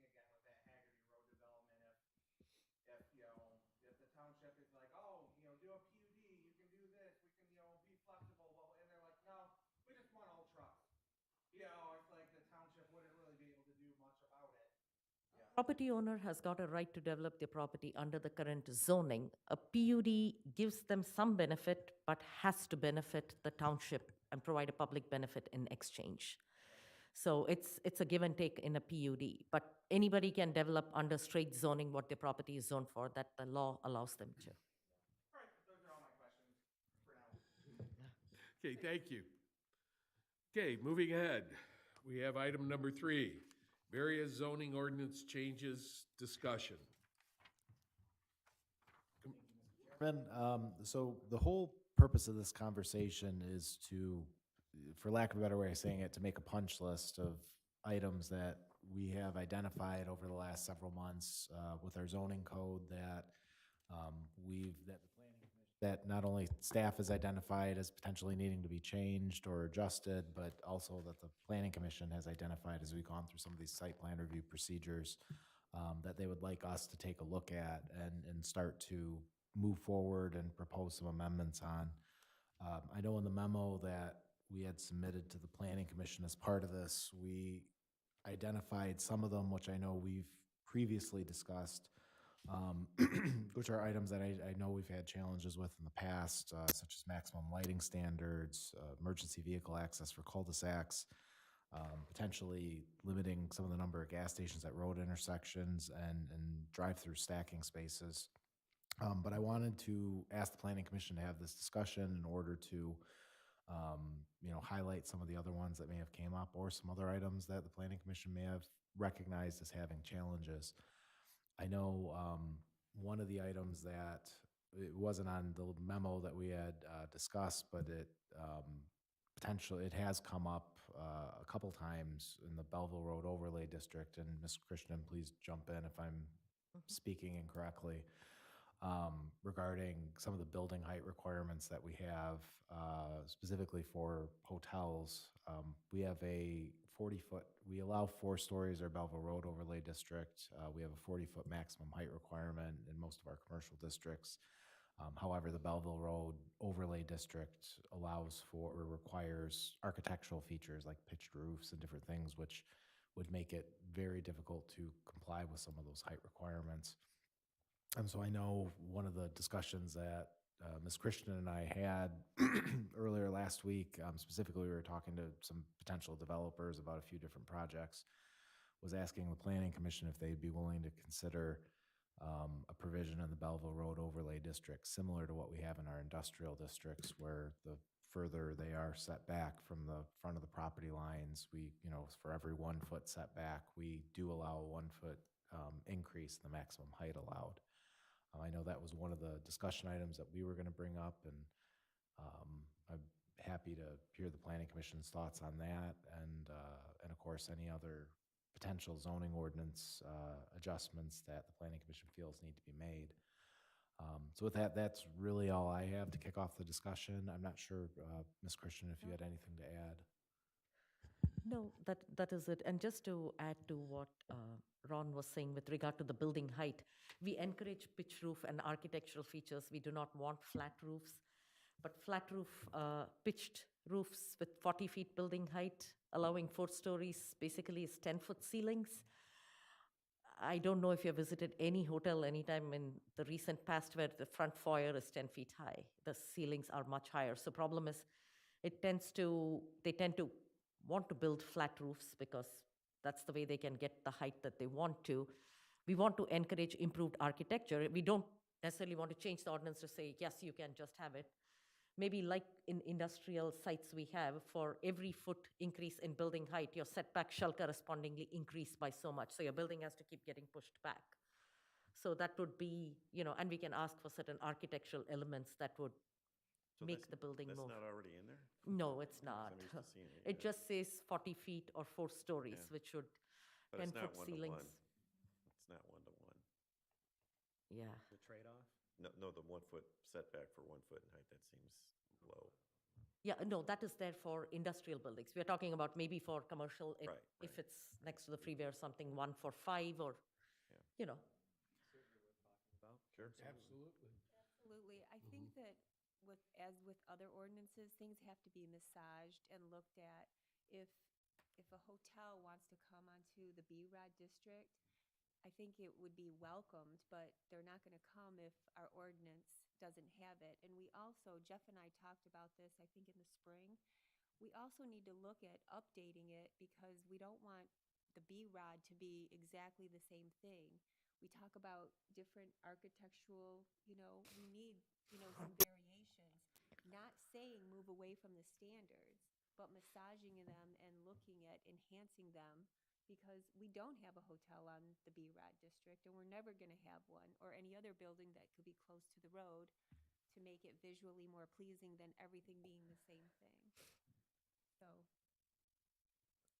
Or maybe, I agree. I think one of the things we talked about was maybe, in some cases, relaxing or maybe not relaxing or maybe not even changing, but reconsidering our, like our red brick requirement, right? We've got the brick facade and the red brick. And I think we've heard from several developers that, man, that red brick, that's spendy stuff. And there maybe are now materials that are equally attractive, but are more, from an aesthetic standpoint, but are attractive economically to developers that would be suitable in the B-Rod district, but we haven't thought of them or been presented them. We haven't updated it in a while. Not necessarily economical. Even if we don't look at the economical standpoint, we don't want an entire corridor with red brick buildings. It tends Yeah. to give an institutional look. There are newer building materials, and some buildings might look really nice because they have a slightly more modern look, and they will actually make the existing red brick buildings also pop out instead of saying every building be the same red brick. We actually had the discussion recently because we have seen some corridors in some communities where it's all red brick and suddenly everything looks the same. That's not the intent. It's not brick, it's red brick. so when was the B-Rod, when was it birthed? B-Rod was 19, 17 or 16? 2017. 2017. I thought it was a lot older than that. No. Sherry? I don't remember, although you can talk to some members and they say there's no such thing as a red brick talk in the DDA, that they so- don't, yeah. Somebody better read that So- to him then. It's not in there, I've read it. It's not, there's nothing in there that says the brick have to be red. It says earth or it says earth tones or it's sort of, it's quite boxed in that it has to be beige, brown or red. So, I mean, most. Bricked in. Most all bricks, unless it's painted or finished with a glaze, is. allow painted brick. No, it's no all painted. earth- It's all earth tone. The ranges are typically an earth tone range. Yeah. Well, and your coloring is basically earth tones, it's an Right, oxide, So iron it- oxide Yeah, that's so it's used. not all red, but his wasn't. And we have allowed some colors. I mean, we let Culvers come in and Right. it's definitely not, it doesn't bother me that it's not sitting there as a red brick building. And we also know that there was one that decided one weekend to paint it white. That, it isn't that they maybe shouldn't have done it, but it doesn't particularly, Well, isn't Director Akers particularly just offensive. brought this up last week, the Twisted Rooster. It's painted gray. It's not bad looking, but it's painted gray. And once brick is painted, I don't know that you can take the paint off. What you're looking for is earth tones, not red. Yeah, brick. I may have misspoken on that. Oh, okay. earth tone. Sorry, I was using it as an example for If it says needing earth to. tones, that's a big range. Right, and the Twisted Rooster's closed, so. Yeah. Actually, the planning commission is going to see an application to amend the facade for the new restaurant at the next meeting they submitted today, so What? it's, Morning Bell is the name of the chain. I'm not familiar with them, Is it but breakfast? yes, I think it's a Western Michigan yes. restaurant. That's where the Twisted Rooster came from, was the western. I believe so, Side. yes. On the list of other things that we might want to discuss, industrial processing definitions probably ought to be formally on our list since we talk Yes. about it pretty regularly, like tonight. So some of those definitions for industrial processing. I would also add that we should reconsider our definitions for auto repair facilities so that we don't run into another one of those, do you have a paint station or not type issues, which we never really did resolve. Do you know what a paint station is? Yeah, because that's another example of the technology has changed, painting a car by rolling it out behind the shop and spray painting it and letting the wind take the paint away Yeah, maybe that worked out all right in the 60s, I don't know. But it, you know, today you've got filtered paint boxes. I mean, they're very, you know, regulated and clean. So we should consider that that industrial process, car repair, has changed. We need to think about it. So, and it's happened to us, right? We had that happen at a building on the service drive. And it's Coming still back. happening. I don't even want to say the name. Again, it was an example, not a specific. I'm sorry, no one was doing that. But you understand it was a painting box, and that was one of the things that, it was an item in a definition that differentiates between light automotive repair and heavy automotive, something like that. You know what I'm talking Yep. about. Yeah, that's one we Minor should. and major automotive Minor repair, and it's sort major of it automotive triggered that, repair needs yeah. to be updated because we've argued, you know, we've had discussions about it before with applicants. I would like to reconsider that we have standards for granting special approvals, one of which is that an item has to be necessary for the public convenience at that location. And I think that needs to either be tightened up with specific criteria for what does necessary mean and what does public convenience mean. Because never, since I've been in the Planning Commission, have I ever heard of an application for special use coming through that wasn't deemed necessary for the public convenience. We never really had. We say, yeah, it's in a convenient location, it's in the township. Well, is it necessary? Sure, the guy wants to build it. I mean, why do we even waste time if there's no criteria for that, if it's always a yes? Personally, I think that that's actually a leftover language from the Public Utility Commission and has to do with gas pipelines.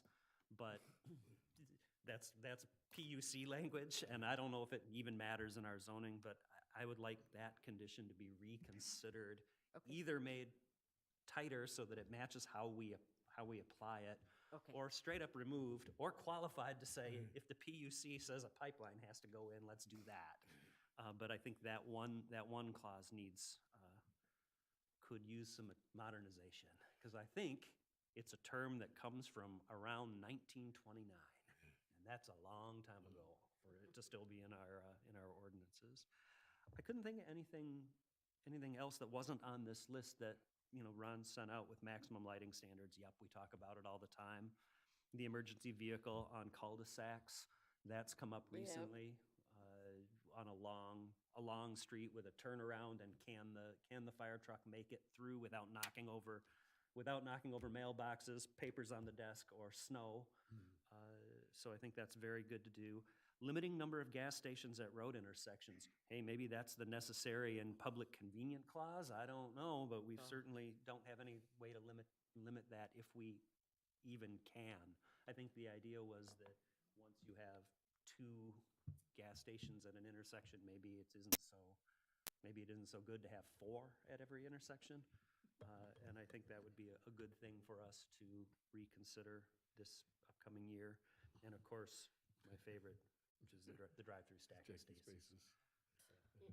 Talking about the gas stations, how many at a corner, and I think if you remember, the people that were opponents of the sheet said, well, Livonia didn't allow them. But when I talked to my friend from Livonia, it's because they do have an ordinance that says you can only have 2 at an intersection. So there was some you know, reasoning there. There was some reasoning to why they did not put in a 3rd one at that intersection. And we don't have any such constraints that I'm aware of anywhere in the ordinance. But I think we can put it into our ordinance. The only thing we are not allowed to do is prohibit a lawful land use, and there's no way the township has prohibited it. You're already allowed 2. So I think it's not unreasonable, considering traffic and crowd, to limit the number at an intersection. Is that going to be a play when, as far as the sheets and Mr. Jarbo's station and the BP across from that? Was that going to be a problem if we had? No, those have already gone through the process. Because You those cannot are already retroact- approved? We cannot be retroactive. Okay. And actually, for the cul-de-sac, I think besides an emergency, we make it shorter. We got it 1,200 feet. I don't think it should be 1,200 feet. 1,200 feet with 45 houses to me is an awful dangerous thing. It's a long way to go for an ambulance pickup. It certainly is. And I know when we did Wildbrook on Savage Road, I don't, you guys weren't on the board then, but we said we'd never do that again, and then I don't know how it ever got in the ordinance that it could be that many feet. And, it just seems that's awful. Nothing's ever happened, but I don't want to be here when that would ever change. And we know the fire department was sort of against it because the fire truck can get around on the road, but the skirts of the vehicle are gonna hit a mailbox or get caught in snow Turns, yeah. or whatever, and I think we need to look at that. The only ones that came to my mind as things we really ought to address soon. Well, I know, as I mentioned, is brought up about the EV. We have an EV subcommittee that was putting together an ordinance. It kind of fell by the wayside because we were working on the agritourism, and a few other things came up along the same time, and it got kind of pushed back. Mr. Cullen, I actually have a draft of the EV ordinance ready. Okay. It was about to come before you, and then a little change in township administration happened, and we had about 8 projects come through at the same time, so it went to the back burner, but yes, it's not forgotten, and it'll come back before you soon. Okay, okay. May- And May I ask who's on the EV subcommittee? I'll send out an email. I'm on it, I'm on it, you're on it. and I think Medina? Medina, you're on it, aren't you? We've never had a meeting though, right? Yeah, we had a couple of meetings. Uh-huh. I think so. It was a while ago. Well, you know what, one of the other things that happened there was that the state of Michigan started looking at doing legislation for, what do they call it, utility grade solar. And we thought, oh, well, maybe they'll also be looking at charging station infrastructure and other things. And so we thought, maybe we should step back for a minute and let the Lansing folks. Oh, we need to add BESS to that list, battery energy storage systems.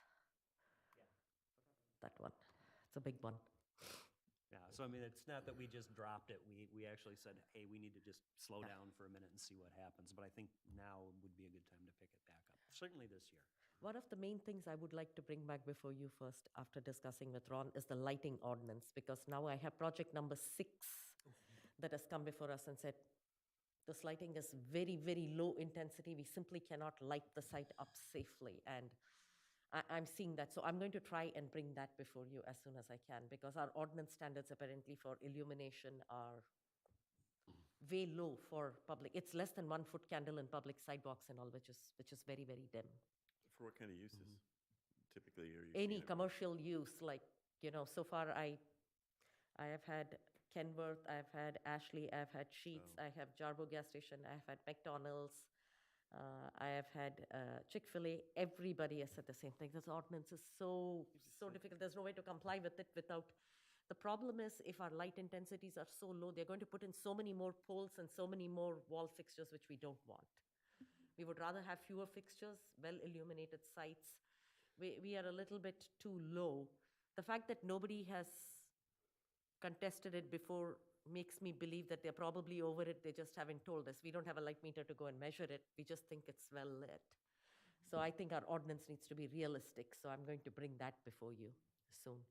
Isn't the level, the amount of foot candles that are there, isn't that more worried about spillover into the Correct. adjacent properties? So, Zero spillover. At property lines, it has to be 0 and full cutoff. They're all complying, but our requirements for on the site also are pretty low. okay. So I'm not sure what was the history behind putting that in, but I will bring something that is more realistic and safe for sites. With Ms. Christian and I discussed it, so we're gonna we're gonna work on all of these, of course, but the lighting specification, and then also likely the building height for the Belleville Road Yes. Overlay District are gonna come to the Planning Commission faster than the rest of them. Rest of them, So, correct. Okay. And just to verify, I'm almost 99%, we did approve the agritourism. yes. I was pretty sure we had, okay. We recommended it. We recommended it, right. Yeah, it went to the board. It went to the board.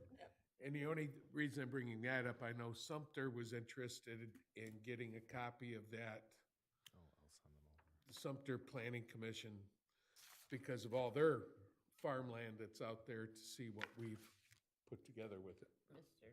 Drake.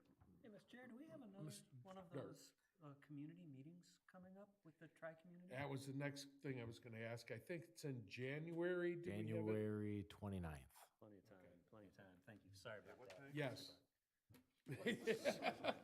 What is that? The joint Like 5, planning Oh, planning commission. commission, $5:30. Yeah. Yeah, What date was that again? 5 or 5:30. January 29th, 2025. And hopefully it's gonna be at the library. I am working on that. Okay. Mr. Dark, and I got it right this time. The last time I bothered you. It's not a bother. Talking about the lighting, the lighting standards, and I think for me personally, I'm perfectly fine with like the standards allowing for a higher intensity of light, as long as the light is of a more pleasant color temperature. Right. You know, as long as it's a warmer temperature, it's not bright, bright, cool, blinding light. There's a lot of things I've noticed that, the township, I'm thinking this is more kind of like a code enforcement kind of thing, but a lot of properties around the township are starting to put in those LED floodlights that, again, I love LEDs, but they're starting to just mount them to their buildings instead of putting them straight down, they're putting them up, angling them out there, outward, they're blinding the passerby, it's like they're quite, they're ugly, to have, a lot of like the hotels and stuff are lit up, they kind of look like prisons almost, because they're lit up with like security lighting almost, it's like they're, I feel like that's a nuisance. If there's anything to kind of get that under control, I'd love to see it, because, the township's beautiful, but if you go drive around at night, it kind of loses a lot of its beauty to just see blinding lights everywhere you go instead of nice, elegant downlighting, so, anyway, that's my last thought, thank you guys. Okay, thank you. We appreciate you being here. Do we have anybody have anything else that they would like to add for the benefit of the group? Seeing none, I would entertain that dreadful comment that everybody waits for. I make a motion to adjourn. I support that motion. We have a motion to, and support to adjourn. All in favor signify by aye. Aye. Anybody opposed? They can stay here on their own. Meeting is adjourned. What's that? Need to adjourn is not debatable. That's right. That's why I moved for the vote right away.